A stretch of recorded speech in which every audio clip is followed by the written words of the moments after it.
bahwasanya Al-Quran surah Al-Ahzab ayat 40 mendeskripsikan Nabi Muhammad sebagai utusan Allah dan penutup para nabi atau khataman nabiyin. Nah, pernyataan ini saat ini dipahami secara umum dalam artian finalitas. Maksudnya kan berarti emang benar-benar final atau penutup para nabi. Dengan kata lain, ada pengakuan bahwa tidak akan ada nabi lain selain Nabi Muhammad.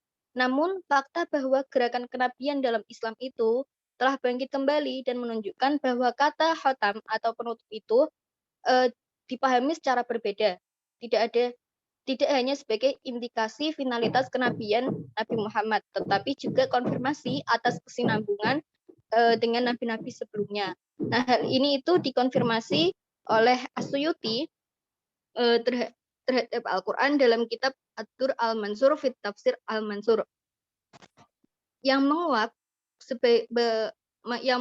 berbagai interpretasi terkait tema atau term khatam itu. Misal Aisyah sebagai contohnya dikabarkan telah mengatakan bahwa katakanlah penutup para nabi dan tidak akan ada nabi selain ia. Sementara dalam hadis yang dikutip oleh As-Suyuti mengatakan seseorang laki-laki pernah berkata di hadapan Al-Mughirah bin Syu'bah, Allah memberkati Nabi Muhammad, penutup para nabi. Tidak akan ada lagi nabi setelah ia. Al-Mughirah membalas, bahagiakan dirimu dan mengatakan penutup para nabi, karena kita telah diberitahu bahwa Isa alaihi salam akan datang atau turun. Kemudian halaman berikutnya akan turun lagi, dan jika ia datang, ia akan menjadi di antara sebelum Nabi Muhammad dan sesudahnya, sebab ia telah muncul sebelumnya atau lebih awal. Ungkapan penutup para nabi ini baru-baru ini diperiksa oleh Karsten Kolbe yang melacaknya kembali ke dalam Ad versus Judeus yang disusun kemudian setelah 208 karya Tertullian yang wafat setelah 220. Nah, di sini itu ungkapan tersebut merujuk kepada Yesus dan digunakan secara polemis untuk melawan Yahudi. Itu terdapat dalam interpretasi bagian penting dari kitab Daniel. Bahwa pada awalnya kekristenan sering diinterpretasikan dalam arti mesianik, tanpa bertanya terkait bagaimana mungkin masuk akalnya derivasi Kolbe. Saya ingin menambahkan pemikiran yang sangat mirip dalam konteks yang amat sama yang dapat ditemukan dalam beberapa khutbah ahli teologi Syria yang juga Aprates yang juga mengaplikasikan ungkapan tersebut untuk Yesus dan menggunakannya untuk melawan Yahudi. Hal itu tampaknya relevan mengingat pentingnya dunia pemikiran Aprates dan ajaran biarawan Syria secara umum terkait wahyu pertama Muhammad. Seperti yang telah ditunjukkan sejak dahulu oleh Tor Andrea.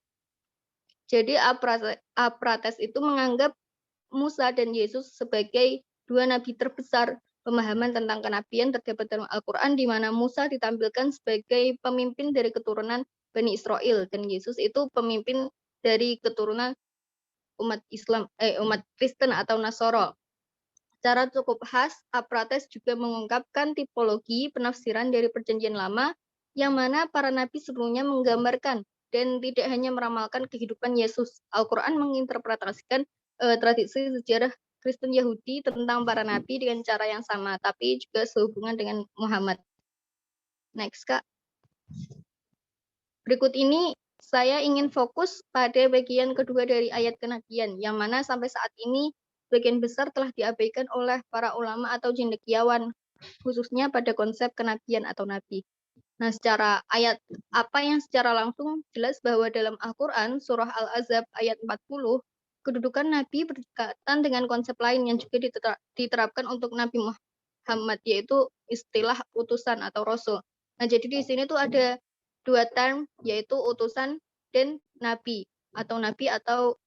dan rasul. Nah, ayatnya itu berbunyi, Muhammad itu bukanlah bapak dari seseorang di antara kamu, tetapi dia adalah utusan dan penutup para nabi. Dan Allah Maha mengetahui segala sesuatu. Pertama-tama, saya ingin meneliti lebih dekat dua kata itu, utusan dan nabi.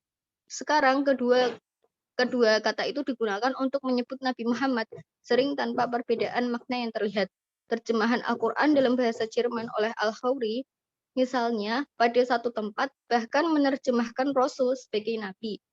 Faktanya bahwa kedua kata tersebut itu tidak selamanya dapat dipertukarkan, tapi dilihat dari ungkapan sehari-hari tertentu. Dengan demikian, kelahiran Nabi Muhammad disebut sebagai Maulidun Nabi atau kelahiran Nabi, dan berdoa untuk Nabi Muhammad adalah Shollu ala Nabi atau berselawatlah kepada Nabi. Di samping itu pula pada kalimat syahadat menyebut Nabi Muhammad sebagai Rasul. Saya bersaksi bahwa tidak ada tidak ada Tuhan selain Allah dan Muhammad adalah utusan Allah. Literatur sirah juga sebagian besar menggambarkan Muhammad sebagai Rasulullah. Dapat dicatat secara singkat bahwa Al-Quran itu tidak menggunakan ungkapan Nabiullah. Peristiwa paling awal yang saya temukan dalam literatur hadis dan dalam At-Tabari. Sekarang kesan prinsip kebahasaan bahwa dua ungkapan yang berbeda memungkinkan secara besar mempunyai makna yang berbeda, sehingga dapat diduga bahwa ungkapan Khatamun Nabi itu dalam ayat kenabian tidak digunakan tanpa adanya alasan. Untuk kesimpulan lebih lanjut harus memeriksa seluruh teks Al-Quran untuk penggunaan istilah Nabi dan Rasul. Jumlah kemunculan pada setiap ungkapan tercatat dalam tabel berikut. Baik, teman-teman suara saya jelas? Jelas, Mi. Oke, baik, mohon maaf ya, ternyata ada pemotongan rumput di sebelah. Insya Allah mudah-mudahan jelas. Lanjut, dengan tadi ungkapan kata Nabi dan Rasul, jadi secara prinsip linguistik yang masuk akal ada dua ungkapan, ya kan, yang cenderung memberikan arti yang berbeda, sehingga dikatakan penutup para nabi, khutbul anbiya. Dalam ayat kenabian tidak digunakan tanpa alasan. Untuk mencapai kesimpulan lebih lanjut, kita memeriksa tabel berikut ini. Nah, sini ada nabi dan rasul, ada singular dan ada plural. Untuk nabiyun dalam Al-Quran itu sebanyak 54 kali. Sedangkan rasulun itu 236 kali. Kemudian plural Nabi Yuna itu 16, kemudian rusulan itu 96, Anbiya'u itu 5, kemudian total tentang perkataan tentang kata Nabi itu ada 75. Sedangkan untuk kata Rasul itu 332. Nah, dari tiga hal tersebut kita mendapat kesimpulan bahwa kata utusan di Rasul itu muncul 332 kali, 4 kali lipat lebih sering daripada kata Nabi, yang mana kata Nabi itu hanya 75. Kedua, berdasarkan kronologi Noldeik, Nabi muncul secara dominan dalam surah-surah Madinah. Perkataan Nabi tadi, Nabi Yuna, Anbiya'u, itu lebih banyak keluar pada surat-surat Madinah, dan hampir tidak memainkan peran apapun dalam surah-surah Muhammad ataupun Makkah. Ketiga, penerapan Nabi kepada Nabi Muhammad sendiri juga tidak terjadi sebelum surah-surah Madinah. Oleh karena itu, jika tanggapi dengan serius, penggunaan bahasa Al-Quran akan menjadi kontradiksi yang mencolok dengan pandangan yang sering dipegang bahwa di Mekah pada dasarnya adalah seorang nabi, sementara di Madinah pada dasarnya adalah seorang negarawan. Pembagian ke dalam periode ini telah diadopsi tidak dilakukan lagi oleh seluruh rangkaian biografi Eropa, seperti Karl Ahrens, seperti Karl Ahrens ataupun Hans Heinrich, itulah pokoknya, sering disertai dengan asumsi kehancuran dalam kehidupan Nabi Muhammad SAW. Namun konsep pada tindakan Muhammad seperti itu terus terang ada erat kaitannya dengan pemahaman tentang kenabian pada saat ini. Teori Barat yang menyatakan bahwa seorang nabi adalah seorang yang diilhami atau setidak-tidaknya diberikan wewenang oleh Allah Subhanahu wa taala, oleh Tuhan, yang ditugasi untuk menyampaikan suatu pesan tertentu mengenai masa depan. Nah, pesan ini bersifat sosial politik, seperti yang terjadi pada kitab-kitab klasik Nabi, seperti Amos, ini kitab-kitab terdahulu, Yesaya atau Hosea, namun bersikeras bahwa Nabi sendiri bukanlah politisi.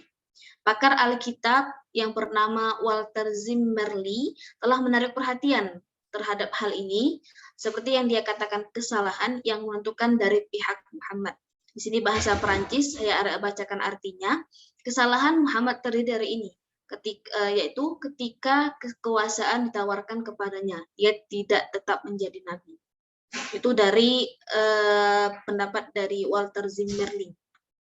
Nah, akan mudah diakui bahwa mencoba memahami alam kenabian Muhammad berdasarkan preseden Alkitabiah, Alkitab adalah metode yang dipertanyakan.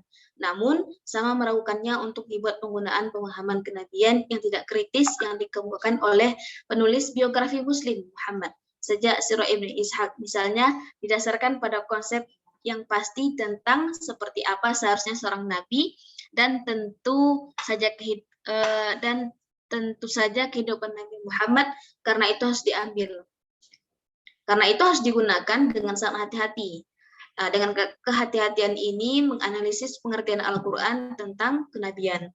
Satu-satunya metode yang sah harus dimulai dengan pemeriksaan terhadap Al-Quran itu sendiri, terhadap ejaan perkataannya, ejaan kata perkatanya maksudnya. Apakah mungkin untuk menemukan pemahaman diri Nabi Muhammad sendiri sebagai seorang nabi harus tetap ada diperdebatkan. Singkatnya, meskipun Al-Quran itu memang memiliki nilai yang tidak terbantahkan sebagai sumber sejarah, itu tetap menjadi sumber utama yang krematik, yaitu mewakili transmisi pesan agama, itu adalah proklamasi. Kemudian gambaran awal Al-Quran terhadap Nabi Muhammad SAW. Bagaimana Muhammad disajikan dalam Al-Quran? Seperti diketahui, surah paling awal berisi referensi deskriptif murni untuk Muhammad. Yang tertua dan paling jelas adalah sebagai pemberi peringatan, nadir ataupun mundir. Kemudian sebagai penasehat, muzakir. Kemudian sebagai pembawa kabar baik, basyir ataupun mubashir. Kemudian cukup menarik, sebutan ini tidak pernah digunakan sendiri tetapi selalu bersama dengan pemberi peringatan.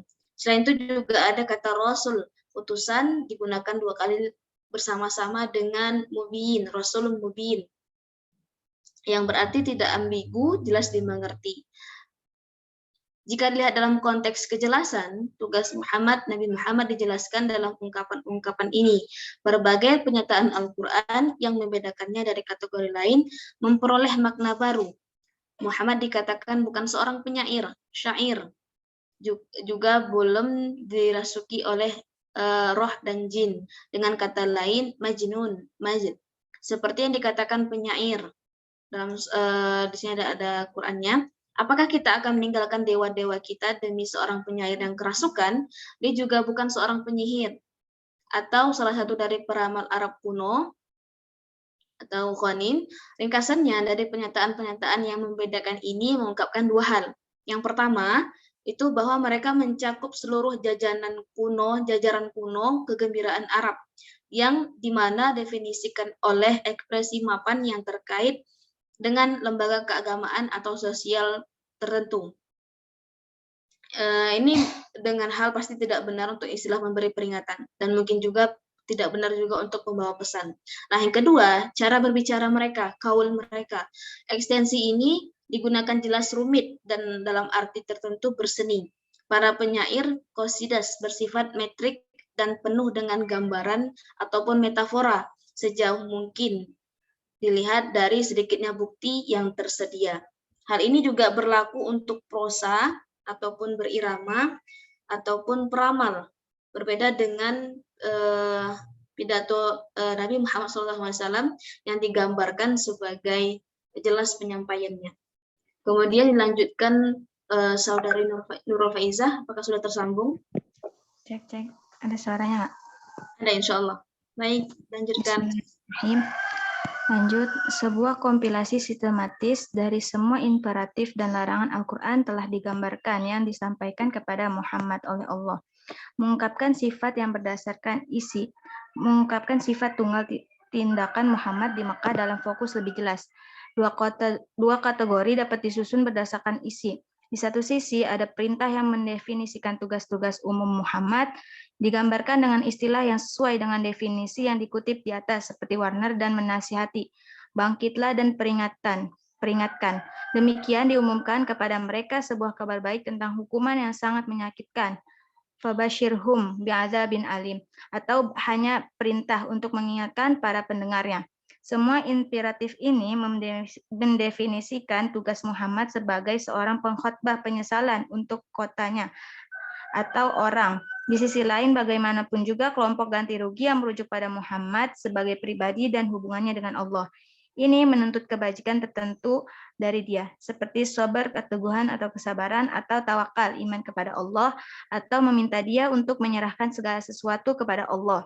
Selain itu, mereka menuntut sejumlah tindakan saleh, sebagaimana terlihat dalam verb sabbaha untuk memuji, sedangkan dakaro untuk menyebutkan, dan sajadah untuk sujud diri sendiri. Permaklumkanlah pujian Tuhanmu ketika engkau bangkit, dan menyebutkan wadkur nama Tuhan kalian pagi dan malam, dan untuk sebagian dari malam sujud sendiri, fasjud kepadanya, dan memuliakan sabih dia sepanjang malam. Instruksi-instruksi ini khususnya memiliki kemiripan yang jelas dengan seorang petapa, bukan dengan mengatakan monastik, ideal kesalehan. Beberapa persamaan yang paling dekat terdapat dalam biara Kristen Syria.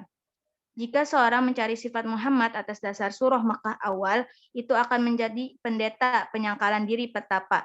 Ia memperingatkan tentang hari penghakiman yang akan datang, manakala tidak akan ada orang yang memohon kasus manusia di hadapan Tuhan yang adil dan benar, Sang Pencipta, yang memiliki kuasa untuk membunuh dan menghidupkan kembali. Saat berkhotbah pesan ini kepada Mekah, Muhammad bertemu dengan ketidakpercayaan dan perlawanan. Dalam rangka untuk melegitimasi misinya dan untuk memberikan berat yang cukup, Al-Quran menarik pada contoh yang diberikan para utusan Allah sebelumnya atau Rasul. Hal itu terjadi melalui apa yang Joseph Horvitz jalani, yang disebut Starkvelden, yaitu narasi hukuman yang menurut setiap orang memiliki pembawa pesannya sendiri atau Rasul yang diutus oleh Allah untuk mengingatkan akan hal itu. Dalam 6 kasus yang disebutkan paling sering dalam Al-Quran, masing-masing orang menuduh utusan berbohong dan bertemu dengan retribusi instan. Orang-orang itu dibinasakan. Utusan itu selama kadang-kadang seperti halnya Nuh disertai sekelompok kecil pengikut yang setia kepadanya. Al-Quran menggunakan nabi dalam konteks ini, istilah nabi pertama kali digunakan paling menarik di Q19, di mana itu terjadi semacam katalog. Pada pemeriksaan lebih dekat terhadap angka-angka kepada siapa Al-Quran yang menganggap gelar nabi atau rasul atau utusan atau mursal, gambar berikut muncul tanda kurung menunjukkan non-eksplisit kejadian.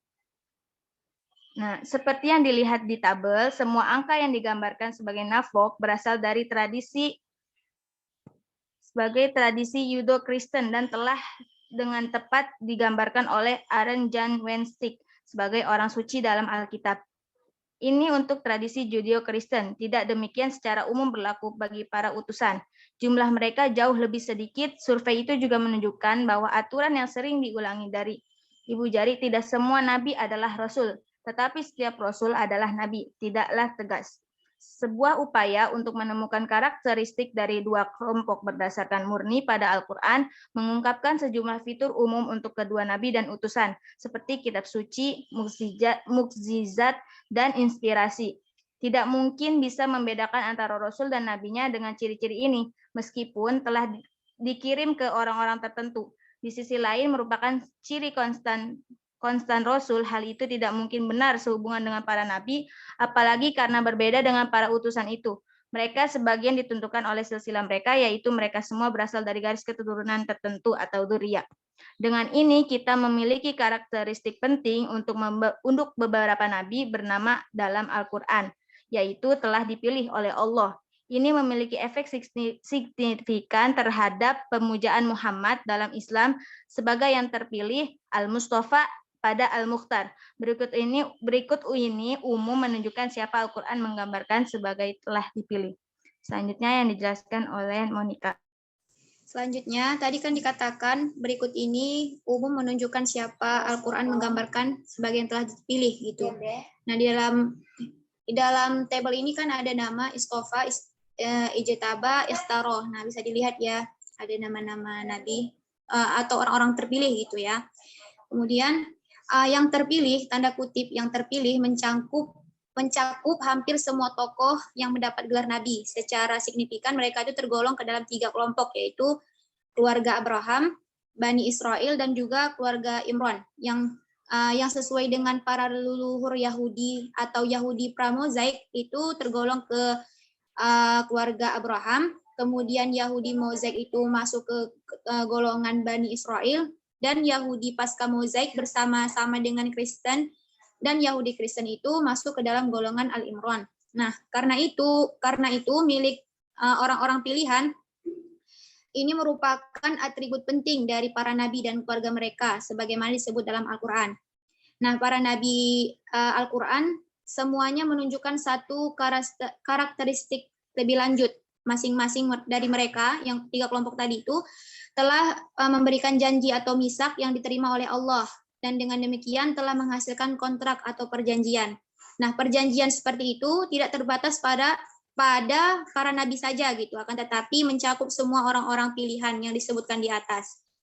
Nah, dengan demikian gagasan Al-Qur'an tentang kenabian terkait erat dengan sejarah tanda kutip itu umat pilihan Allah, dan dengan konsep perjanjian, pemeriksaan lebih dekat dari istilah penerus atau khalifah dan warisan mengarah pada kesimpulan yang sama. Nah, judul messenger di sini tidak menunjukkan konotasi historis, meskipun faktanya memiliki kesamaan tertentu dengan konsep kerasulan seperti yang ditemukan dalam perjanjian baru dan gereja awal. Utusan tanpa kesulitan dapat diterapkan pada tokoh-tokoh dari sejarah Arab seperti Hud, Saleh, Su'aib, dan tentu saja Muhammad. Muhammad sebagai nabi dalam konteks Madinah. Lalu bagaimana istilah nabi diterapkan pada Muhammad? Dan perlu diingat di sini bahwa bukti Al-Qur'an menunjukkan bahwa selain dari 2 bagian yang diperdebatkan yang akan dibahas di bawah ini, Muhammad pertama kali digambarkan sebagai seorang nabi di Madinah. Salah satu isu yang paling menonjol dalam surat-surat Madinah tentu saja polemik terhadap orang-orang Yahudi setempat. Dilihat dari segi polemik murni, masalahnya tentu saja tentang siapa yang akan memegang kekuasaan. Konflik ini tercermin dalam Al-Qur'an, meskipun bukan sebagai catatan sejarah, tetapi seolah-olah diterjemahkan ke dalam teologi. Pada dasarnya, konflik ini bertumpu pada 2 klaim yang berlawanan, bahwa mereka telah, tanda kutip itu dipilih. Gitu. Konflik ini berkisar pada pertanyaan tentang komunitas mana, apakah Yahudi Madinah atau pendatang baru dari Madinah yang merupakan umat pilihan Tuhan yang sejati. Gitu. Karena para nabi adalah protagonis utama dari sejarah keselamatan Alkitabiah, jadi dengan menghadirkan Muhammad sebagai seorang nabi, menyiratkan bahwa dia adalah perwakilan terbaru dari sejarah itu. Klaimnya dan para pengikutnya atas supremasi dengan demikian didukung oleh kesinambungan antara silsilah dengan individu dan komunitas terpilih sebelumnya. Nah, hal itu ditegaskan dalam Quran surah ke-33 yang berisi tentang ayat materai. Segera terlihat bahwa surah ini menunjukkan hampir 1/4 dari semua kemunculan kata Nabi, 17 dari 75. Orang mungkin akan berargumen bahwa topik dasarnya justru Nabi itu berfungsi sebagai pengingat identitas Nabi sejatinya gitu. Nah, dalam beberapa kesempatan sapaan ya ayuhan Nabi digunakan untuk menandai bagian-bagian baru dan penting dari surah tersebut. Fitur lain yang mencolok dari teks tersebut adalah bahwa teks itu berisi serangkaian hak prerogatif Nabi. Beberapa di antaranya menyangkut hubungan dengan wanita, sementara yang lain memiliki makna khusus bagi penghormatan Islam terhadap Muhammad di kemudian hari. Dia disebut teladan yang baik, uswatun hasanah, yang hidupnya itu harus ditiru, digambarkan dan juga digambarkan sebagai lampu bersinar atau sirajam munir, sebuah ekspresi yang mengarah pada simbolisme cahaya yang secara luas diasosiasikan dengan Muhammad dalam kepercayaan populer dan mistisisme. Dan Tuhan dan malaikat-malaikatnya dikatakan memohon berkah kepada Nabi. Disebutkan innallaha wa malaikatahu yusholluna 'alan nabi, yang menjadi dasar kewajiban di kemudian hari untuk memohon berkah ketika Nabi disebut gitu. Namun dalam konteks kita, bagian yang paling penting selain ayat materai itu adalah ayat 7, di mana artinya di sini Dan ingatlah ketika kami mengambil daripada nabi perjanjian mereka, dan dari kamu, dan dari Nuh, Ibrahim, Musa, dan Isa putra Maryam, juga dan kami mengambil dari mereka perjanjian yang khidmat. Nah, di sini dirimu, yaitu Muhammad ini ditekankan gitu, bahwa adalah itu fakta bahwa itu mendahului nama-nama semua nabi lainnya. Muhammad diberi posisi menonjol dalam rantai suksesi atau silsilah nabi yang terpilih, di mana perjanjian yang dibuat antara Tuhan dan para nabinya juga berlaku untuk umat Nabi Muhammad, gitu, umat Islam. Ini adalah pengertian bahwa Quran surah ke-7 ayat 157 ini 2 kali menyebutkan bahwasanya Muhammad itu sebagai Rasulun Nabiyul Ummi, yaitu seorang nabi yang bukan memiliki milik ahli kitab gitu, tetapi milik Ummul Arab, milik umat Arab gitu, umat Arab itu sendiri. Istilah An-Nabil Ummi dengan demikian paling tepat itu diterjemahkan sebagai nabi non-Yahudi gitu.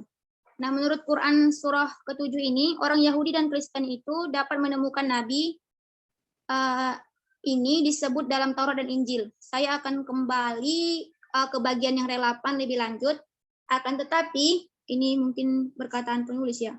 Hanya dalam terang pernyataan ini, seseorang dapat sepenuhnya menghargai apa yang menjadi isu utama dalam konflik dengan orang-orang Yahudi. Pembedaan kuno antara nubuatan yang benar dan yang salah, atau penolakan orang-orang Yahudi untuk mengakui Muhammad sebagai seorang nabi dalam tradisi Yahudi.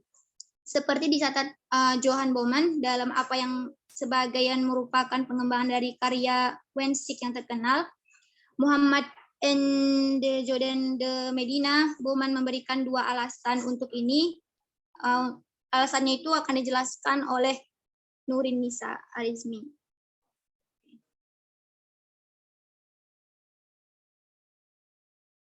Nurin, lanjutin. Ya, Mon.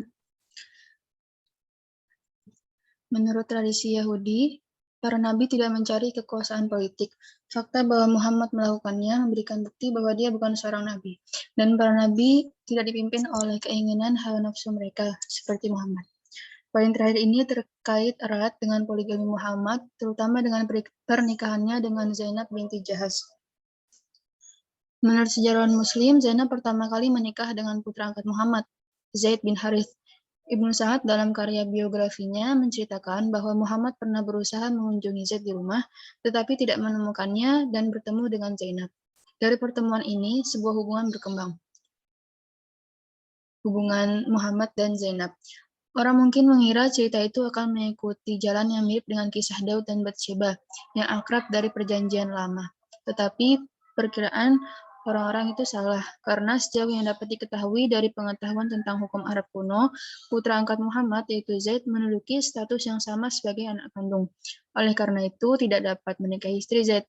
Namun, dalam Quran Surat Al-Ahzab ayat 4, Tuhan menyatakan bahwa tidak menjadikan anak angkatmu sebagai anakmu sebenarnya.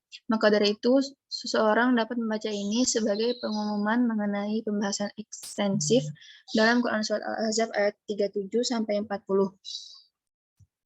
Mengenai apakah seorang mukmin diperkenankan untuk menikahi istri dari putra angkatnya.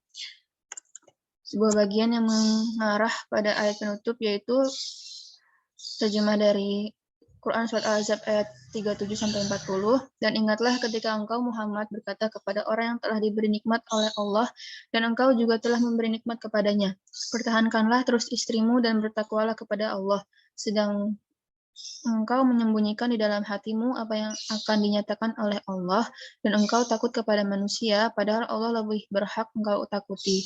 Maka ketika Zaid telah mengakhiri keperluan terhadap istrinya, yaitu menceraikannya, kami nikahkan engkau dengan dia, Zainab, agar tidak ada keberatan bagi orang mukmin untuk menikahi istri-istri anak-anak angkat mereka. Apabila anak-anak angkat itu telah menyelesaikan keperluannya terhadap istrinya, dan ketetapan Allah itu pasti terjadi. Nabi tidak bersalah tentang apa yang Allah tetapkan untuknya, seperti jalannya dengan orang-orang yang telah pergi sebelumnya. Dan perintah Tuhan adalah ketetapan yang telah ditentukan sebelumnya. Mereka yang menyampaikan pesan-pesan Tuhan dan takut akan Dia, tidak takut selain kepada Tuhan, cukuplah Allah sebagai penghitung. Muhammad bukanlah ayah dari salah satu dari orang-orang Anda, tetapi adalah utusan Allah dan penutup para nabi. Tuhan Maha mengetahui segalanya. Kata haraj, pelanggaran, penyerangan, atau kejahatan itu digunakan 2 kali dalam bagian ini, menunjukkan sifat situasi yang bermasalah. Bagaimanapun juga, ungkapan keinginan hawa nafsu itu disarankan untuk dihindari. Bauman mungkin secara tidak sengaja telah mengadopsi interpretasi tradisional Kristen dari bagian yang dapat ditelusuri dari Damaskus hingga Yohanes. Namun, demikian, penulis seperti Ibnu Hisham tidak menyebutkan episode tersebut. Sementara Ibnu Sa'ad menggambarkannya dengan begitu bebas, tampaknya menunjukkan bahwa keseluruhan masalah dianggap sebagai sesuatu yang ofensif. Teks Al-Quran jelas mengandung unsur apologetik. Ini bagaimanapun juga mungkin awalnya tidak ditujukan kepada pengikut Muhammad sendiri, seperti yang dapat dilihat dari kesimpulan bagian dari ayat penutup itu. Jika teks pertama-tama menyangkal bahwa Muhammad bersalah atas perzinahan dan kemudian menambahkan pernyataan kenabian yang signifikan seperti itu, teks hanya dapat ditujukan kepada audiens yang telah menyangkal kenabiannya karena perilakunya. Oleh karena itu, satu-satunya penerima yang masuk akal dari bagian ini adalah orang-orang Yahudi di Madinah. Sifat nubuatan sejati. Beberapa interteks rabbinik yang relevan. Karena kita tidak memiliki bahan sumber kontemporer langsung mengenai orang-orang Yahudi Madinah, selain Al-Quran tentu saja, jalan memutar singkat diperlukan pada titik ini. Sebuah petikan singkat dalam Misnah di akhir traktat Sanhedrin memberitahu kita bahwa perzinahan adalah salah satu ciri di mana seorang nabi palsu dapat dikenali. Talmud Babilonia tidak menambahkan komentar lebih lanjut. Perlu dicatat di sini bahwa Talmud berisi sedikit tentang sifat nubuatan, karena pendapat umum mengatakan bahwa tidak akan ada nabi lagi setelah penghancuran bait suci oleh orang Romawi. Oleh karena itu, Yudaisme rabbinik menganggap nubuatan kuno terutama sebagai bahan spekulasi klasifikasi. Apakah nubuatan terbatas pada Israel? Apa sifat nubuatan? Seperti apa seharusnya seorang nabi? Jawaban atas pertanyaan ini dan pertanyaan lainnya ditemukan tersebar di seluruh materi Talmud, seringkali dengan bentuk anekdot. Traktat Sabat, misalnya, menyatakan bahwa seorang nabi harus menjadi pria yang bijaksana, berani, kaya, dan dewasa. Namun yang menjadi perhatian kita di sini adalah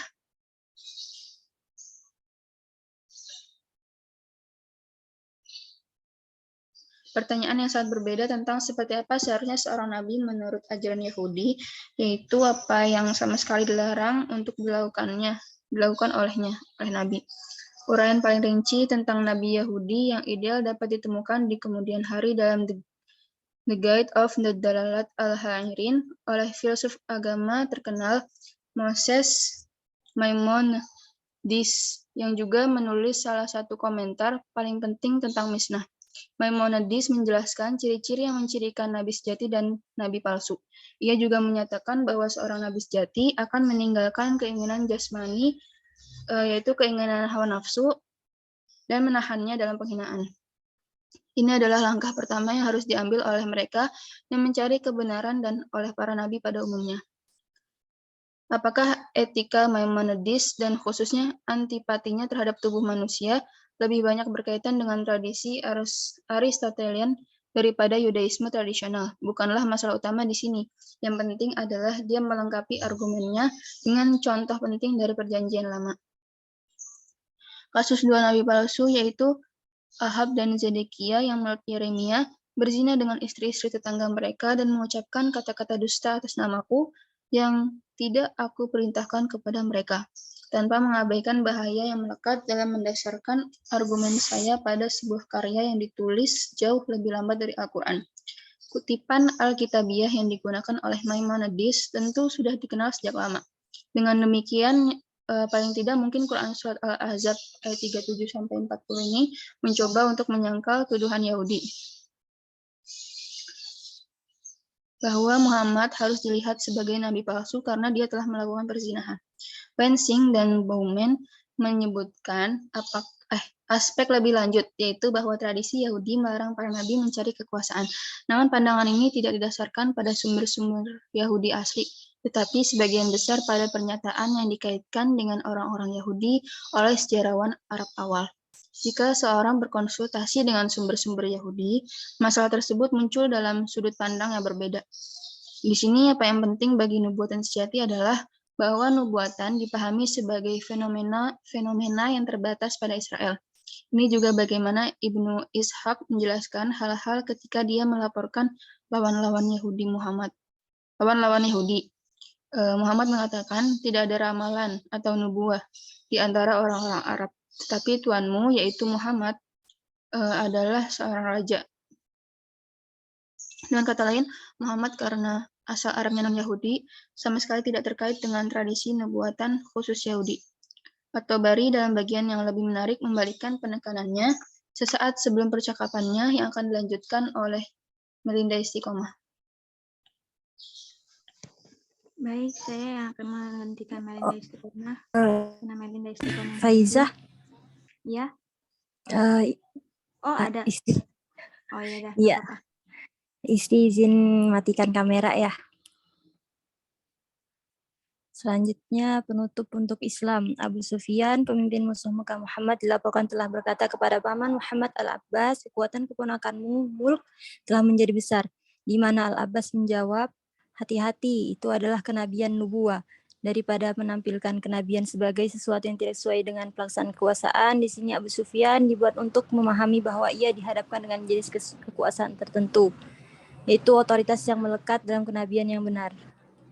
Musa sebagai paradigma yang menjadi perhatian kita di sini bukanlah bagaimana Muhammad itu berhasil secara politik dalam menegaskan klaimnya untuk menjadi nabi terhadap oposisi dari orang-orang Yahudi Madinah, melainkan bagaimana ini secara teologis dibenarkan Al-Quran memberikan jawaban yang jelas untuk pertanyaan ini. Sosok sang utusan dan nabi, hampir tidak mungkin kebetulan bahwa nabi yang paling sering disebutkan dalam Al-Quran adalah penelitian Musa Brenner telah memberi kita pemahaman yang lebih jelas tentang pentingnya kisah-kisah Musa dalam Al-Quran sebagai metafora untuk sejarah keselamatan. Latar belakang misi Muhammad ketika membaca dengan mengingat hal ini menjadi jelas bahwa menurut Al-Quran tidak ada yang namanya jeda dalam perkembangan Muhammad. Musa pada awalnya berfungsi sebagai pengkhotbah pertobatan dan kemudian memimpin umatnya keluar dari Mesir. Dengan demikian mengambil peran sebagai pemberi hukum di padang pasir. Masing-masing peran mengikuti secara alami dari yang lain hanyalah titik balik, sebuah istirahat hanyalah titik balik dalam kehidupan kedua pria itu, Exodus untuk Musa, hijrah untuk Muhammad. Begitu kita menyadari bahwa tingkat teologis Musa dapat dilihat sebagai paradigma bagi Muhammad, kita dapat dengan mudah menemukan analogi lainnya.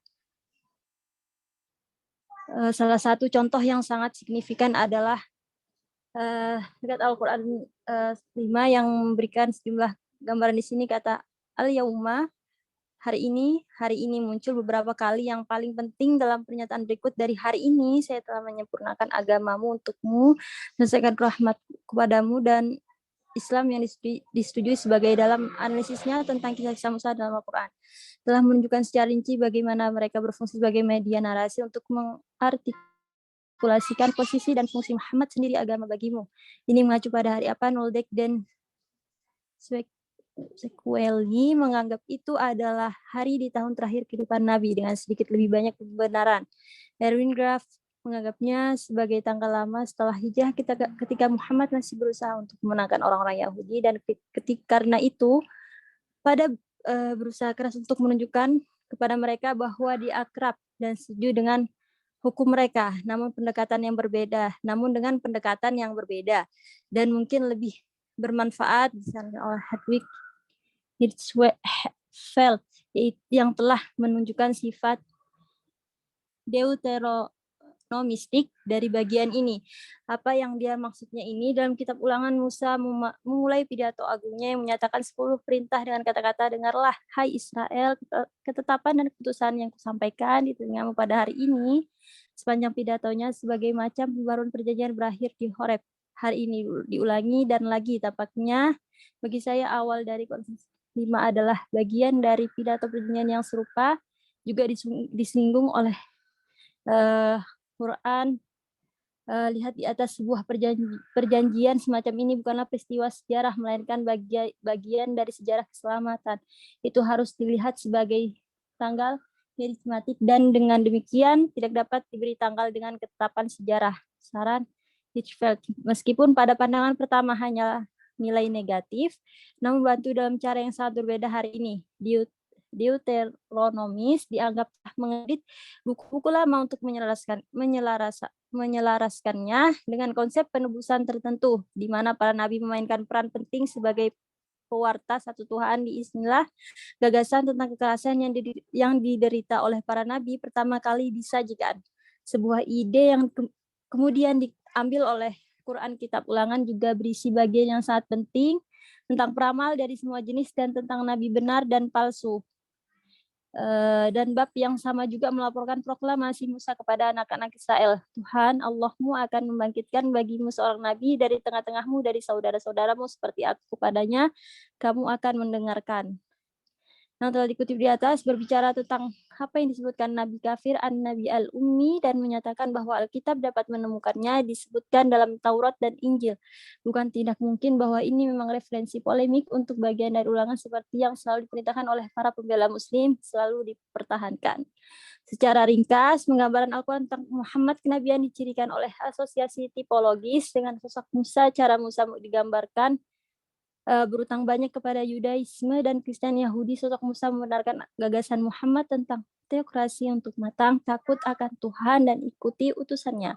Sama seperti agama Kristen, Yahudi menganggap Yesus sebagai nabi yang meneguhkan dan melengkapi nubuat Musa.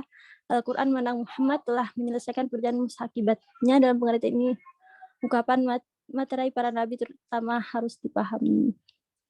Oke, selanjutnya akan dilanjutkan oleh Nur Syifa Azizah. Terima kasih. Oke, sebentar dulu ya.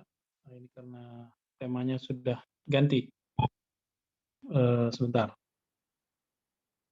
Maaf, saya lagi dari luar, jadi belum sempat ganti pakaian ya. Coba Anda tutup dulu.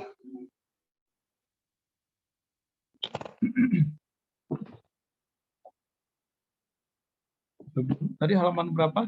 500 berapa tadi? 560 ya? 565. Oke. Baik, seal of prophet. Tadi Anda menerjemahkannya apa? Siapa yang tugas tadi? Seal of the prophet. Anda menerjemahkannya apa Saya, tadi? Bapak. Naskah, Bapak. Apa? Yang judul awal ya, Pak? Iya, betul. Iya, saya, Bapak. Kamu menerjemahnya apa? Bagaimana, Bapak? The seal of the prophet itu kamu terjemahin apa tadi? Penutup para nabi. Khatam ya, khatam. Iya, khatamun. Khatamun nabi. Ini bahasa Arabnya kan khatam. Jadi ini kita lihat dulu si pengarangnya. Anda kan coba lihat tuh Harmut Bobzin. Coba saya tampilin dulu teksnya ya. Sebentar.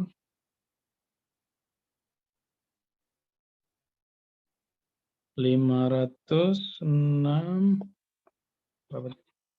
65 ya. 665. 565.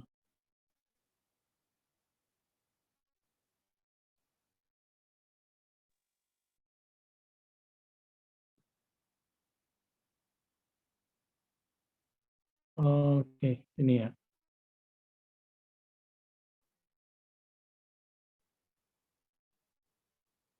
Tulisan ini bagi saya sangat bagus ya, si Hartmut Bobzin. Dia lebih udah nggak kayak orientalis yang jadul-jadul dulu itu. Ya Hartmut ini Bobzin dia kan dosen Islamic Studies di Jerman ya. Bahasa Arabnya keren sekali. Bahasa Arab Anda kalah deh ya. Kalau mungkin Anda punya guru, orang tua, kiai, kalah deh sama dia. Bahasa Arab jadi luar biasa banget soalnya. Bacaan dia juga bahkan kiai-kiai nggak baca dia baca. Ini si Hartmut Bobzin yang namanya Zoom nih ya, Hartmut Bobzin. Dia nulis tentang the seal of the prophet toward an understanding of the Muhammad prophethood. Mencoba untuk memahami hakikat kenabian Nabi Muhammad. Dan dalam introduction-nya dia mengatakan dalam surat 33 itu surat apa? Anda ingat nggak? Al-Ahzab. Al-Ahzab ayat 40 ya, describes Muhammad as the messenger of God ya, sebagai Rasulullah and the seal of the Prophet, Khatam an-Nabiyyin, penutup para nabi. Nah, ini kata khatam ini yang mau dia bahas. Bagi seorang Barat, karena Helmut Babs ini tinggal di Jerman dan dia di situ Yahudi kuat, kemudian juga Protestannya kuat, maka dia sedang mencoba mencari perspektif Quran, terus perspektif Yahudi, perspektif Kristen, lalu perspektif para Orientalis, nah, yang lama ya. A statement which is generally understood in a sense of finality, in other words, as claiming that there will be no prophet after Muhammad. Intinya, ini kalimat khatamun nabiyyin artinya adalah will no prophet after Muhammad. Nggak ada lagi nabi setelah Nabi Muhammad. Ini maksud dia. Jadi dia menangkapnya oke. Tapi masalahnya ini kemudian akan muncul beberapa kajian-kajian orang-orang terdahulu yang mungkin tidak semuanya sepakat ya. Ini yang akan dia coba eksplorasi di sini.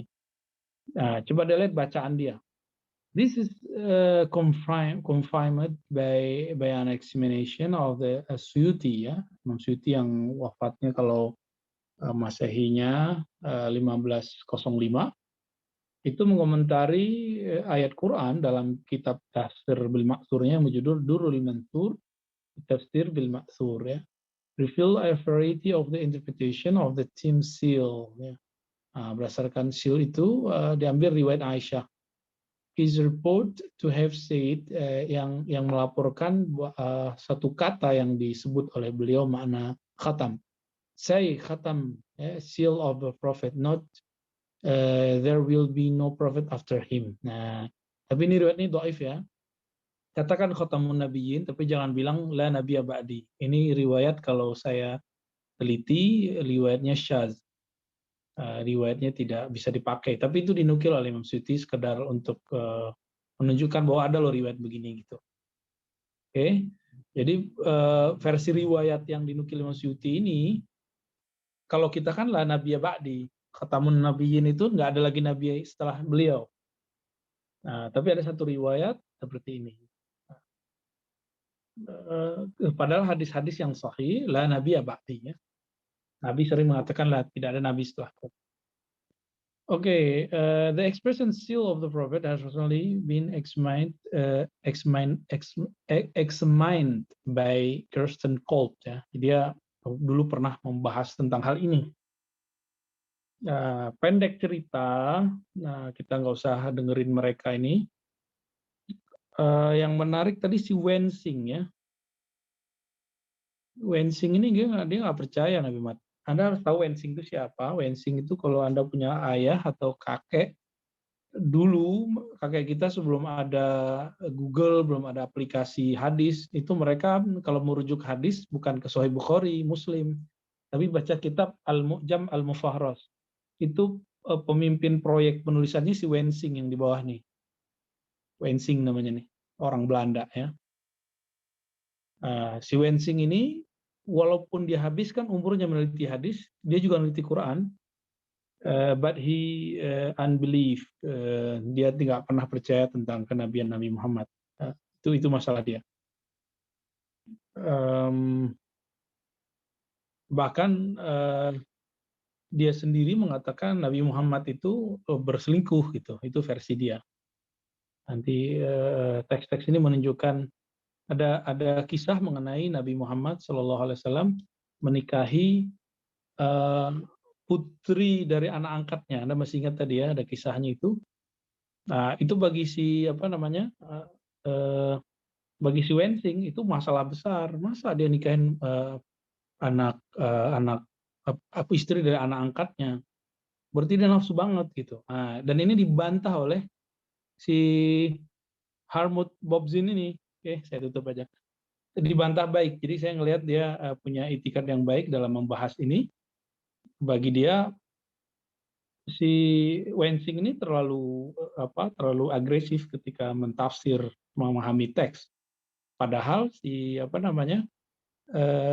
Zainab binti Jahash ini ketika Nabi ngunjungin anaknya, anak akadnya, Zaid ibn Harithah, ya, itu kemudian ada asumsi di kalangan orang Arab, anak istri dari anak angkat tidak boleh dinikahi. Nah, Nabi itu galau. Maka kalau Anda buka itu surat apa tadi? Yang berapa tadi itu? 33 ya? 40 atau 33 tadi?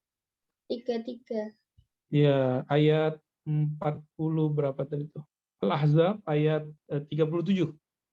Wa istaqul ladzi an'ama Allahu alaihi wa an'amta alaihi amsik alaika zawjak wattaqillah wa tukhfi fi nafsika ma Allahu mubdih. Engkau menyembunyikan dalam dirimu apa yang Allah akan tunjukkan. Wakhtakshan nas. Maksudnya Nabi itu nggak senang dengan hukum yang berkembang di kalangan orang Arab bahwa anak angkat punya istri, istri itu statusnya haram dinikahi. Itu mau dibatal oleh Nabi, tapi nggak enak. Jadi Nabi sendiri itu nggak enak kalau mau membatalkan hukum serta-merta. Sampai turun ayat ini. Watakhshan nas, kamu khawatir kepada manusia, wallahu ahqqu an takhsha. Seharusnya kamu takut kepada Allah. Falamma qada Zaidun minha watara, setelah keperluan Zaid selesai kepadanya, zawwajnakaha likai la yakuna 'alal mu'minina haraj. Teks ini yang dalam surat Al-Ahzab ayat 37 ini dibaca benar oleh Hartmut Bobzin. Di sini saya salut lah kepada si Bobzin ini. Kalau versi siapa namanya, si Wensing dan temannya, Nabi menikahi Zainab itu binti Jahash karena nafsu. Sedangkan kalau di ayat ini bukan, Nabi ingin menyampaikan satu pesan hukum. Jadi Nabi ini betul-betul kalau di zaman sekarang itu ada satu hal yang mapan, itu Nabi pecahkan itu. Jadi kekakuan itu dipecahkan, Nabi kebekuan itu dibenerin oleh mu'minin harajun fi azwaji adiyahim, supaya nanti tidak ada asumsi bahwa istri dan anak angkat tidak pernah kuliah, tidak pernah belajar, tidak pernah seperti Anda kuliah di IKI, di UIN, di Al-Azhar, dimanapun, tapi bisa mencurkan tradisi yang berbahaya ya, atau yang tidak relevan. Nah, ini kemudian dieksplorasi oleh Hartmut. Jadi Hartmut sendiri sebagai revisionis tidak sepakat dengan pendahulunya si Wensing, kira-kira begitu ya. Jadi Anda bisa melihat bahwa tidak semua orientalis itu jelek. Nah, terus dua asumsi tentang profetik ya. Anda lihat coretan saya. Profetik kenabian, nubuwah. Nubuwah.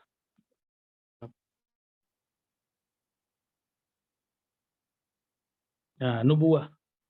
Nubuwah itu kalau bagi orang Kristen, kalau roh, Nabi itu harus jadi rahib.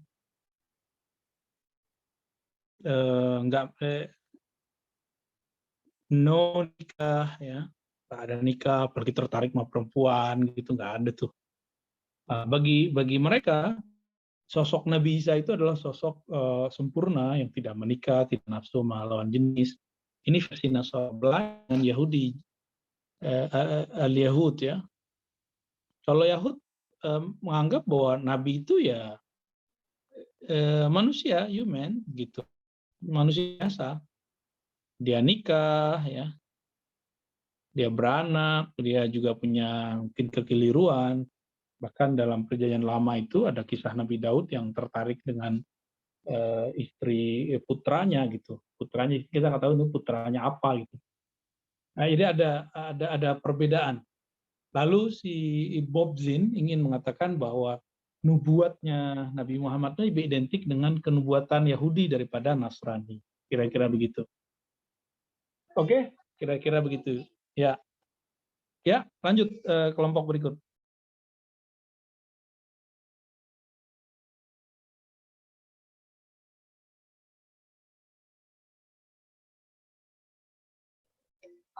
Baik, untuk pembahasan selanjutnya, membaca Al-Quran sebagai homili, yaitu kasus tertawanya Sarah. Dalam surah Hud, Al-Quran mengacu pada utusan Rasul yang datang kepada Abraham dan memberinya kabar baik tentang kelahiran yang dijanjikan seorang putra dan cucu, yang terdapat pada ayat 69. Kemudian segera setelah itu, teks tersebut mengacu pada utusan, tampaknya utusan yang sama yang datang untuk memperingatkan Lut tentang kehancuran umatnya. Urutan narasi ini tentu saja sesuai dengan Kejadian 18-19.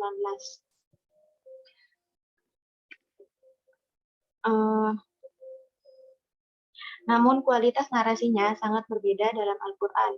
Alkitab memberikan cerita rinci, dimulai dengan Kejadian 18 ayat 1-2.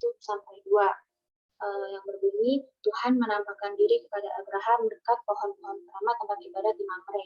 Pada waktu itu hari sangat panas dan Abraham sedang duduk di depan pintu kemahnya. Kemudian dia mendongak dan di sana dia melihat 3 orang berdiri di dekatnya. Nah, Al-Quran di sisi lain hanya memberikan kiasan. Nah, ini tidak menyebutkan Mamre atau tenda atau panasnya hari itu dan juga tidak menentukan jumlah 3 utusan. Terbukti Al-Quran tidak meminjam atau menceritakan kembali kisah Alkitab, melainkan mengomentarinya. Dengan demikian, ada nuansa homiletik yang jelas untuk bagian ini. Semuanya dengan hati-hati berirama menurut fasilah dari yang kedua dari belakang.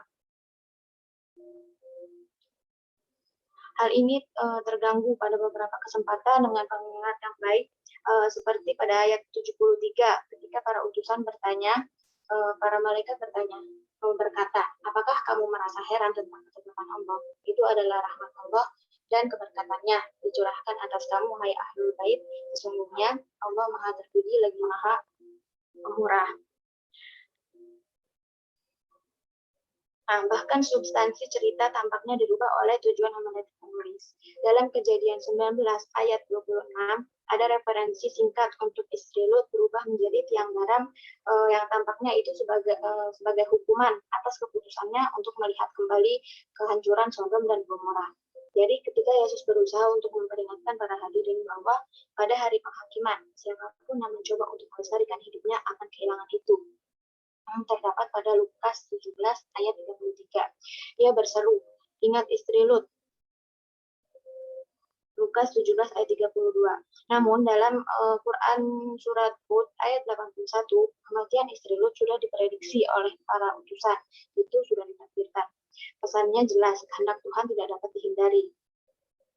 Dengan demikian, Al-Quran sama seperti Yesus dalam Injil Lukas, menyinggung kisah Alkitab tentang Abraham dan Lut sebagai media yang digunakan untuk mengekspresikan pesan agama. Namun gaya kiasan Al-Quran adalah sumber ketakutan terbesar bagi para sarjana Muslim, karena ketika tafsir Al-Quran muncul, para mufassir tidak menyadari rincian cerita Alkitab yang disinggung Al-Quran, atau lebih mungkin tidak mempercayai literatur dan komentar Alkitab. Nah, bagaimanapun mereka memisahkan Al-Quran dari Alkitab, alih-alih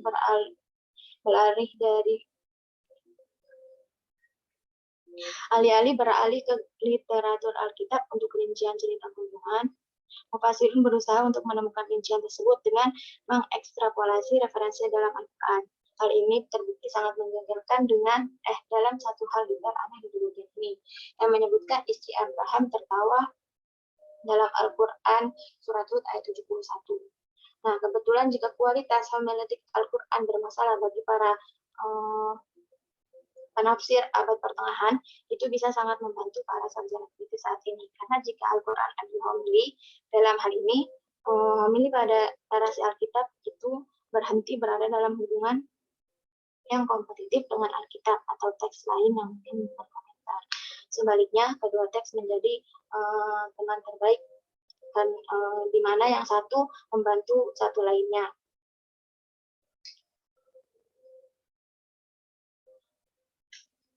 Satu teks menyediakan materi, teks lainnya memberikan interpretasi. Nah, Al-Quran tidak bisa lagi dituduh meminjam dari Alkitab atau vulgarisasi Alkitab. Alkitab sementara itu tidak bisa lagi terlarang untuk mempelajari Al-Quran.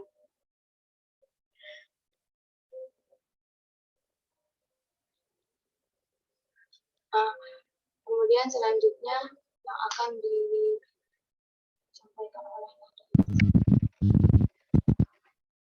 dari Al-Quran. Berikut informasi tentang kejadian di mana istri Abraham tertawa.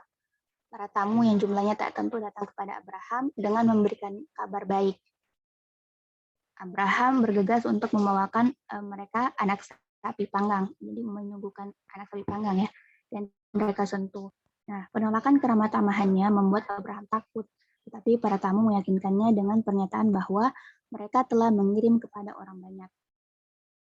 Dalam ayat 71 ada dua hal yang terjadi. Pertama, istri Abraham yang tidak disebutkan namanya berdiri di samping Abraham dengan tertawa.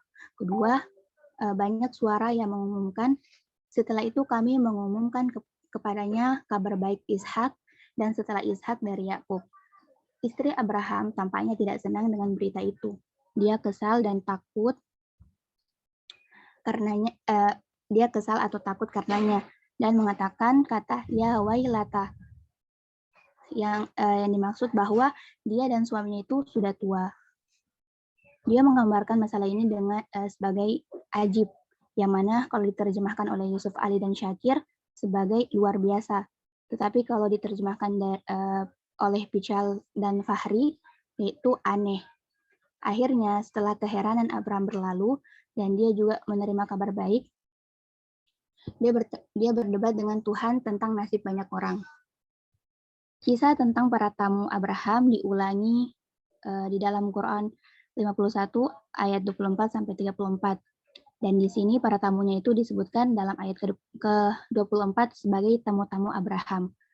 Dan dijelaskan pada ayat ke-25 sebagai kaum mungkar atau orang yang tidak biasa atau lazim. Istilah ini juga memiliki kesamaan atau kemiripan dengan Quran ke-11 ayat 70 yang menceritakan bahwa Abraham nakirahum, merasa tidak percaya atau semacamnya, sewaktu mereka tidak menyentuh makanan. Dalam Quran 51 ayat 28 sampai 29 memiliki perbedaan dengan Quran ke-11 ayat 70. Di sini ketika para malaikat berusaha meyakinkan Abraham, mereka tidak melakukannya seperti yang di dalam Quran Quran ke-11 ayat 70 itu, yang mengatakan kepadanya bahwa misi mereka adalah melawan Lut. Malahan mereka meyakinkannya dengan menyampaikan kabar baik tentang seorang putra yang akan lahir.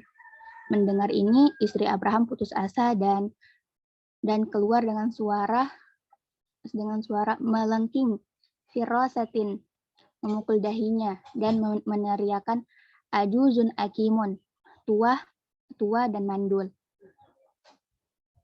Jika Quran 51 tidak merujuk pada tertawanya istri Abraham, tetapi di sini diterangkan alasannya.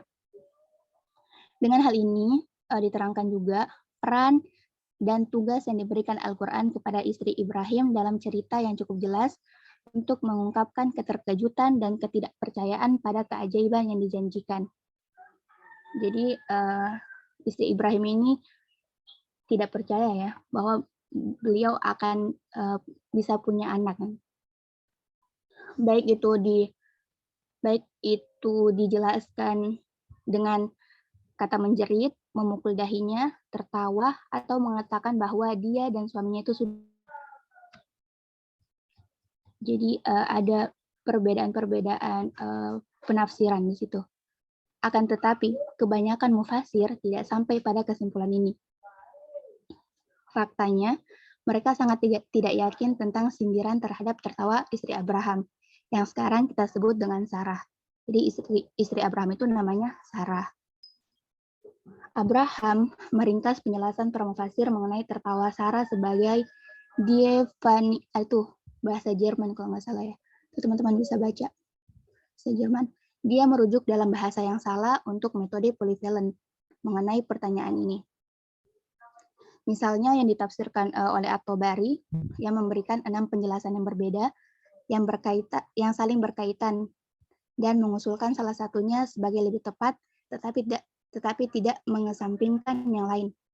Kemudian Abu Ishaq At-Thalabi juga menawarkan 6 penjelasan yang berbeda. Kemudian Fakhruddin Ar-Razi juga mencantumkan 9 penjelasan yang berbeda. Selebihnya akan dijelaskan oleh Normalah.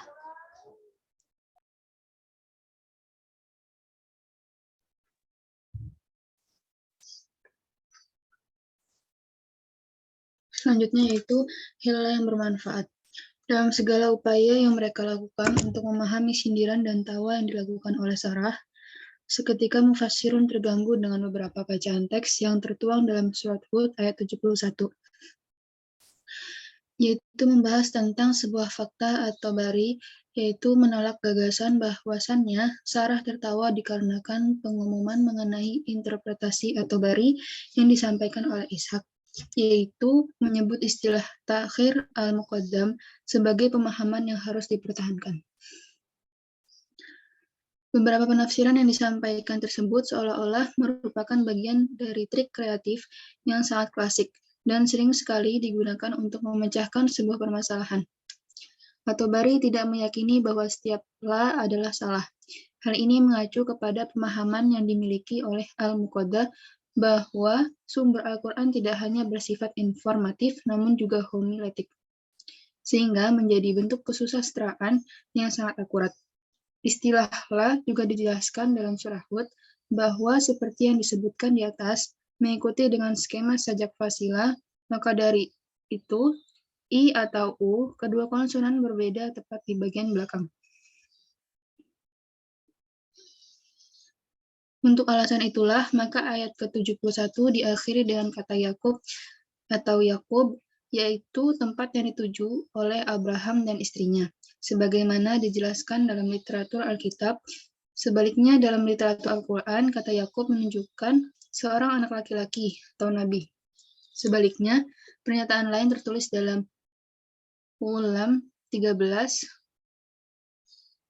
53 dan 5128 bahwa kedatangan Yakub merupakan sebuah peringatan yang diturunkan malaikat kepada para anak laki-laki. Yakub juga menambahkan bahwa dalam konsepsi Al-Quran tidak menyertakan adanya U yang muncul dalam setiap laporan istri Abraham, Fadahikat. Inilah yang menjadi alasan referensi yang menjadikan pengumuman tersebut menjadi bahan tawaan. Salah satunya adalah tentang fasilah tersebut yang tidak fasih. Kejadian tersebut dituliskan dalam sebuah Alkitab dengan bunyi wa imra'atuhu qa'imatun fabasharnaha bi'ishaqa fadahikat, yaitu bacaan dengan bunyi wa imra'atuhu qa'imatun fabasharnaha bi'ishaqa fadahikat.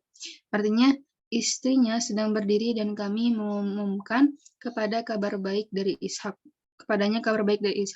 Kemudian dia tertawa. Selanjutnya itu partisipasi Al-Quran dalam tradisi tafsir yang lebih besar. Partisipasi Al-Quran dalam tradisi tafsir memberikan sindiran terhadap tawa yang dikemukakan oleh Sarah, yang terlibat tidak konsisten terhadap kisah narasi yang dibacakan dari Alkitab. Namun, yang menjadi masalah adalah makna akurat di dalam periskop Alkitab Ibrani, memberikan laporan tentang Ishak yang memiliki kesamaan dengan Ishak atau Yishak di dalam Al-Quran. Secara etimologi mengemukakan bahwa ternyata akar kata tawa tidak cocok apabila diterjemahkan dalam bahasa Arab Ishak di dalam Al-Quran. Namun apabila bahasa Arab Ishak tidak cocok dengan bahasa Ibrani Yishak, ini menunjukkan jika bentuk dari kata Syria dan bahasa Syria merupakan bagian dari akar verbal yang tidak cocok dengan nama Ishak. Sementara itu, jika dikaji dalam literatur Kristen Siri, etiologi yang paling menonjol dalam referensi Alkitab Ibrani adalah mengenai tawa Sarah yang hilang dan tergantikan dengan hasil makna pembacaan tipologi Kristen tradisional yang berisikan peringatan untuk memberikan bagi Sarah untuk memberikan pertanda kabar gembira kepada Maria. Dalam Alkitab Ibrani, memuat tentang pembukuan rahim Sarah yang telah melewati usia kesuburan, mengantisipasi pembukaan rahim Maria yang tidak pernah mengenal manusia. Lukas sendiri membentuk istilah deskripsi mengenai kabar gembira yang tertuang dalam Kejadian ke-18. Sarah bertanya dengan dirinya sendiri, yaitu, nah, Nah itu, saya melewati usia subur dan suami saya adalah orang tua, yaitu senang untuk datang lagi. Lukas menjelaskan bahwa Maria bertanya, tapi bagaimana ini bisa terjadi karena saya tidak memiliki pengetahuan tentang manusia. Selanjutnya, dalam Kejadian 18:14, Tuhan menegaskan bahwa tidak ada yang mustahil bagi Tuhan. Dan Lukas menjelaskan malaikat telah mengingatkan kepada Maria bahwa tidak ada yang mustahil bagi Tuhan. Selanjutnya, dilanjutkan oleh naskah. Iya, Kak. Selanjutnya, akhirnya Mary berupaya untuk mengunjungi sepupunya yang Elizabeth, yaitu merupakan putra Yohanes yang telah melompat ke dalam rahimnya saat Yesus lahir. Kemudian Maria menyatakan kegembiraan kepada Elizabeth di Magnificat Lukas nomor 1, apa itu? Nggak tahu. Oleh karena itu, Mark Ephraim dalam himne tentang Ibrahim dan Ishak membandingkan kegembiraan Sarah dengan reaksi yang diberikan oleh John melalui pendekatan yang dilakukan oleh Maria dan Yesus. Dan seperti Yohanes sambil melompat. Demikian pula Sarah sembari tertawa mengungkapkan kegembiraannya. Selain itu, dan inilah poin utamanya, Ephraim menceritakan bahwa kegembiraan Sarah bukan karena janjinya putra Ishak, melainkan karena Yesus. Sarah tidak tertawa karena Ishak, melainkan karena dia yang lahir dari Maria. Kegembiraan Sarah dilakukan oleh Ephraim sebagai bagian dari Maryam yang takjub akan pemberitaan Yesus. Karena itulah paralel tipologin ini bisa ditemukan dengan mudah di dalam Al-Quran. Dalam Quran surah 11 ayat 71, suara ilahi berhubungan kami telah mengumumkan kepadanya kabar gembira tentang Ishak. Sedangkan dalam Quran surah ketiga ayat 45, para malaikat berkata kepada Maria, Allah memberimu kabar gembira dengan sebuah kalimat darinya. Dalam Quran surah ke-11 ayat 72, Sarah menjawab, celakalah aku, seharusnya aku melahirkan anak sementara saya seorang wanita tua dan ini suami saya juga seorang pria tua. Ini adalah benar-benar hal yang sangat aneh. Sementara dalam Quran surah ketiga ayat 47, Maria menjawab, Tuhan, bagaimana saya bisa memiliki anak ketika tidak ada seorang pun yang menyentuh saya. Kemudian selanjutnya akan dibacakan oleh Kak Aminah.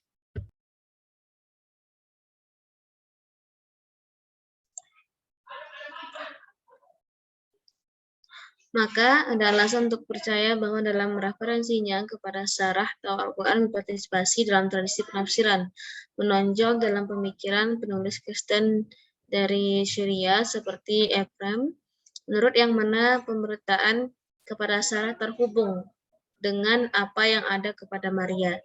Dalam hal ini, setidaknya muncul pemahaman yang lebih jelas tentang Al-Quran. Bukan dengan memisahkannya dari Alkitab, tetapi dengan menggabungkan keduanya.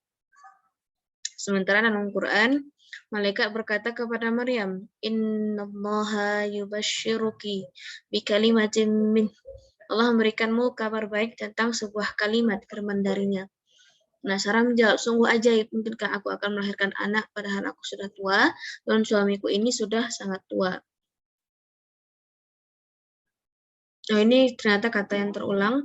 Makanya pada intinya penafsiran yang seorang penulis Kristen tadi yang dari Syria tadi, Ephraim, menurutnya itu pemberitaan yang disampaikan kepada Sarah itu terhubung dan sama dengan pemberitaan yang disampaikan kepada Maria.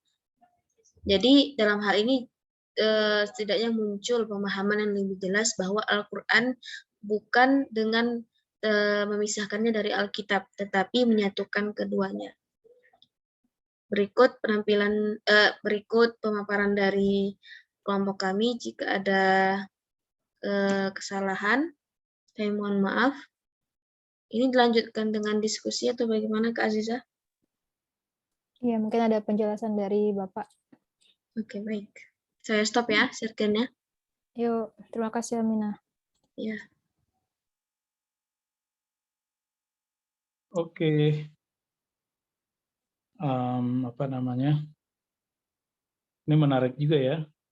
Ini orang orientalis ini mikirin yang Anda nggak pikirin.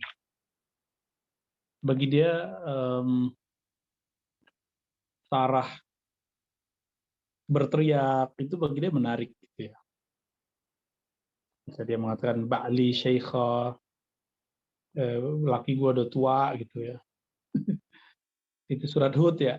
Itu menarik tuh. Iqalat ya wailata a'alidu wa ana ajuz. Waduh, gimana nih? Coba Anda nih pernah nggak ketemu orang umur 50 hamil? Pernah nggak? Nggak ketemu ya? Atau umur 45 hamil, padahal dia punya anak. Itu bisa terima, bisa nggak terima. Tapi saya punya kenalan kemarin, saya ketemu ada kawan-kawan saya, ada Arab, ada yang tidak Arab. Dia belum punya anak, umurnya sudah 45, perempuan. Masih minta didoain hamil, kan lucu. Kalau seumuran Anda hamil tuh wajar, tapi kalau umur 45 kan rentan. Tapi dia masih minta gitu, minta didoakan. Maka kalau secara psikologis, kalau yang surat Hud, a'alidu wa ana ajuz. Apakah aku akan bisa melahirkan sedangkan aku perempuan ajuz. Ajuz itu bukan lemah dalam artian apa, tapi ajuz seperti tua karena lemah. Ya, lemah karena tua gitu. Ajuz, ajiza ya. Wa hadza ba'li syaikha, sedangkan suamiku ini sudah tua. Beliau Sarah menyebut suaminya sudah tua. Diperkirakan waktu itu umurnya Sayyidina Ibrahim sekitar 80 tahun.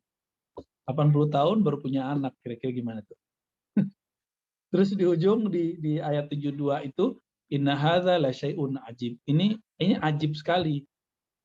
Si Gabriel Cedrino dia menukil dua penerjemah. Terjemahan si Asad ini Yahudi yang masuk Islam lalu menerjemahkan Quran. Ajib itu sesuatu yang apa tadi halaman berapa tuh saya lupa. Wonderful. Yusuf Ali juga ya, Yusuf Ali Syakir. Wonderful tuh keren, hebat sekali gitu. Sedangkan Fakhri mengatakan itu strange, itu bagi dia berat ya. Nah, bisa. Jadi ketika kita menerjemah satu teks itu bisa jadi satu teks diterjemahkan dengan pemahaman yang berbeda. Kan hati-hati dengan kata-kata karena kata-kata itu akan bisa membuat Anda salah paham ya. Coba yang lain diaktifin dulu sebentar. Saya pengen tahu Anda you are with us ya atau tidak, Anda lagi sama kita atau tidak. Nah, apa kata para malaikat? Qalu ata'jabina min amrillah rahmatullah wa barakatuhu alaikum ahlal bait innahu hamidum majid. Kalimatnya agak unik ya. Ata'jabina min amrillah. Masa kamu norak sih, nggak percaya sama amrullah gitu ya. Ini urusan Allah, Allah mau bilang apa juga beres gitu. Falamma dhahaba an Ibrahim ar-rawu wa ja'atul busyra yujadiluna fi qaumil Lut. Ini sudah beda tema ya. Nah, di ayat 71-nya itu yang menjadi judul ya. Wa imra'atuhu qa'imatun fadhahikat. Nah, istrinya berdiri lalu ketawa. Fadhahikat. Masa gitu. Wabasyarnaha bi Ishaq. Maka Anda misalnya gini, Anda karena mungkin sebagian Anda sudah ada yang menikah ya. Udah nikah ya. Udah 2 tahun, 3 tahun menikah nggak punya anak. Terus dikabarkan Anda punya anak gitu. Anda senyum nggak? Pasti senyum, pasti seneng. Perempuan itu kalau sebelum menikah ya pengennya pacaran misalnya. Tapi kalau udah punya nikah nggak enak juga pacaran itu. Ditanyain, kamu bisa punya anak nggak gitu? Perfect of woman itu ketika dia bisa hamil, melahirkan, Jadi stres juga tuh Anda nanti kalau nikah ditanyain udah 2 tahun, 3 tahun nggak punya anak, Anda stres pasti.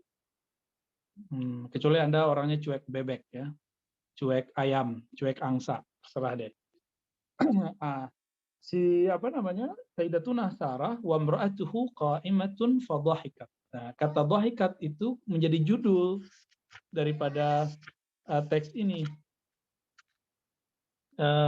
The case of Sarah Slaughter, ya, kasus mengenai apa terjemahan dari tertawanya Sarah.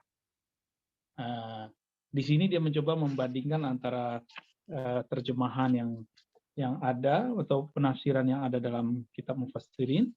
Kemudian dia mencoba mengkomparasi dengan teks-teks Bible ya. Ya intinya hampir sama sih, justru ada pengakuan di depan bahwa Al-Qur'an menceritakannya lebih luas. Kalau di kitab Perjanjian Lama itu ceritanya masih sangat sempit, sangat pendek, tapi dalam cerita Al-Qur'an diceritakan dalam lebih dari satu tempat. Nah, maka si Reynolds mengatakan ini lebih perfect, lebih sempurna dari teks-teks yang ada. Kayak Reynolds ini bingung juga nih, gimana sih cara mengkomparasikan. Akhirnya dia dapat ketemu clue, dia bandingkan dengan sikap Sayyidatuna Maryam ketika dikabarkan hamil di ayat di surat ke-19 itu kan. Masa saya hamil padahal walam yamsasni bashar. Dan mungkin masih ingat ayat itu. Saya dulu seneng banget baca ayat itu, dibaca ya kalau malam-malam gitu, seneng bacanya. Waktu masih hafalannya oke ya, sekarang sudah berantakan. Ini saya bisa ngajar Anda aja udah masih bersyukur saya ini. Untuk tikror itu sudah sangat sulit sekarang. Sok sibuk ya. Itu enak sekali kalau dibaca dan antara sedih, iya, berat iya, tapi ada satu hal yang spesial. Dia dipilih dari sekian perempuan menjadi ibu seorang Isa Ruhullah. Nah, itu luar biasa sekali. Tapi ketika dia hamil, apa kata orang-orang kampungnya? Maryam, kenapa kamu hamil? Bapak ibumu kan, kakek-kakekmu nggak ada yang pernah berselingkuh segala macam. Kok kamu kemudian hamil? Ya, jadi persepsi orang dia pasti berselingkuh. Gitu. Maka ini space-nya lumayan lama, 9 tahun. Ini namanya suluk haid, khalwat haid. Dia berkhalwat dalam haidnya, dalam hamilnya ya, suluk hamil lah kalau boleh disebut. Suluk hamilnya gimana? 9 bulan, itu lumayan lama.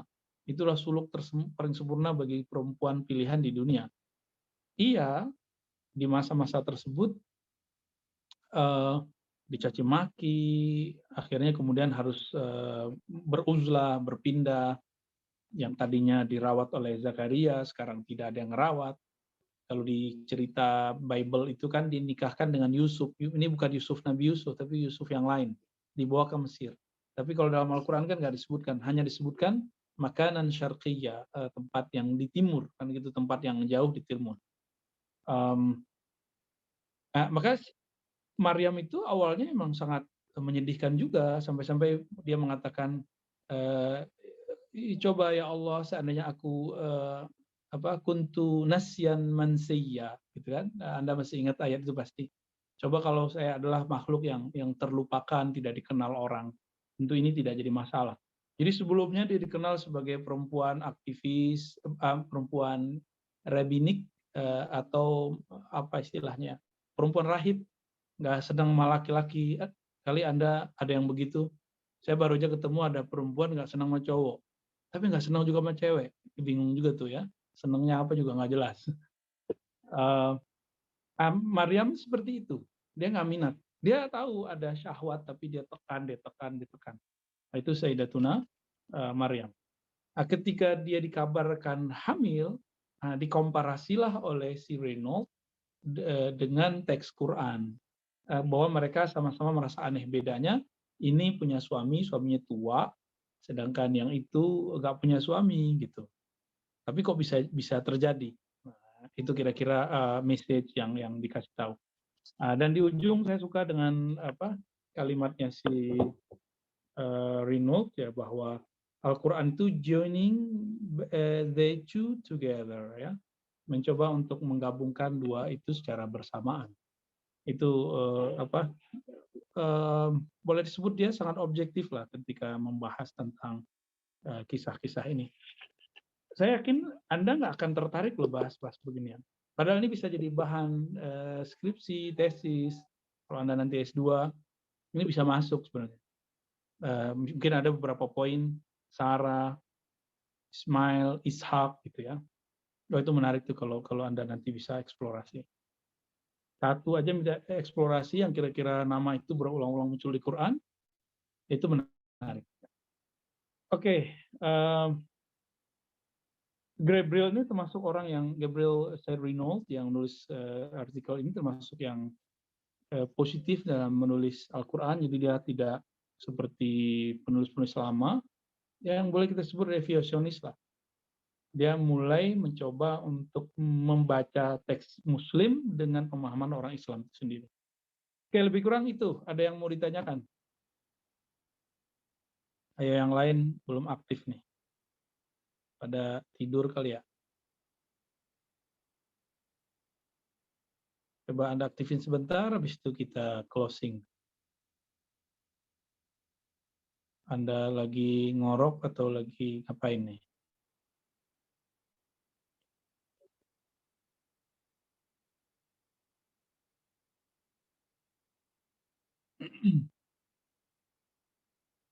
Gimana? Ada yang mau dikonfirmasi?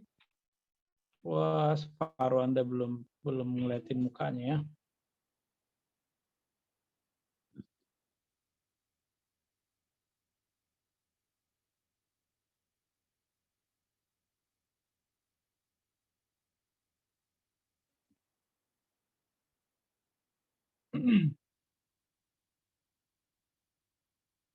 Ya, gimana ketua kelas nih?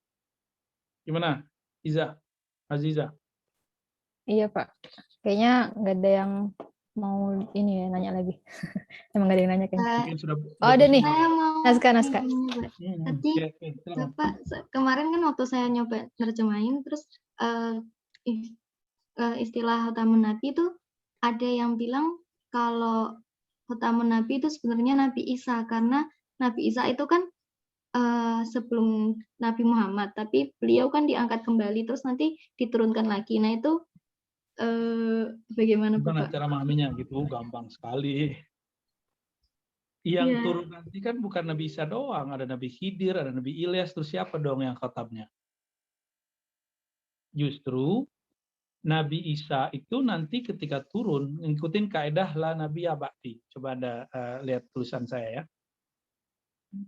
La Nabi Ba'dinya ada teks la Nabiyya Ba'di. La Nabiyya Ba'di. Tidak ada nabi, no prophet after me. Ya. Tidak ada lagi nabi setelahku. Maka setelah Nabi Muhammad SAW, ya, maka yang ada setelah itu cuma sebelum beliau Anbiya. Al-Anbiya. Oke. Al-Anbiya. Tapi setelah beliau ini, kan beliau sudah tutup nih. Nah, maka setelah beliau siapa? Cuma Al-Auliya. Mengikuti kaedah la nabiyya ba'di, ini kaedah penting. Ketika turun nanti Nabi Isa turun nih. Nabi Isa statusnya sebagai wali. Jadi Rasul itu jabatan. Nabi itu makom. Nah, jabatan kerasulannya nggak ada, yang ada cuma jabatan kewaliannya. Karena setiap Nabi itu wali. Tapi tidak setiap wali itu nabi. Jadi Nabi Isa ada lagi nabi yang lain, Khidir, lalu Ilyas.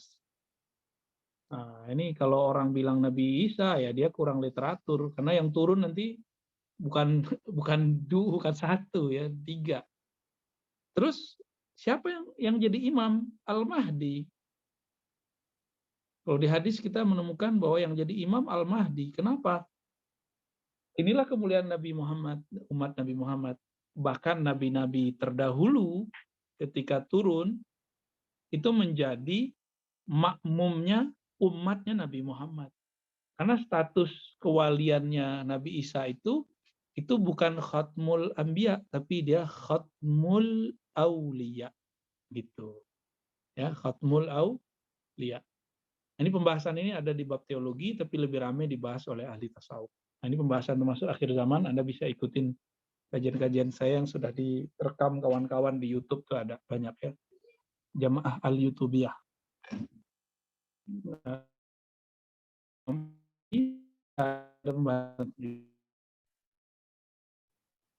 Ya, gimana? Ya Bapak, terima kasih banyak. Udah, belum?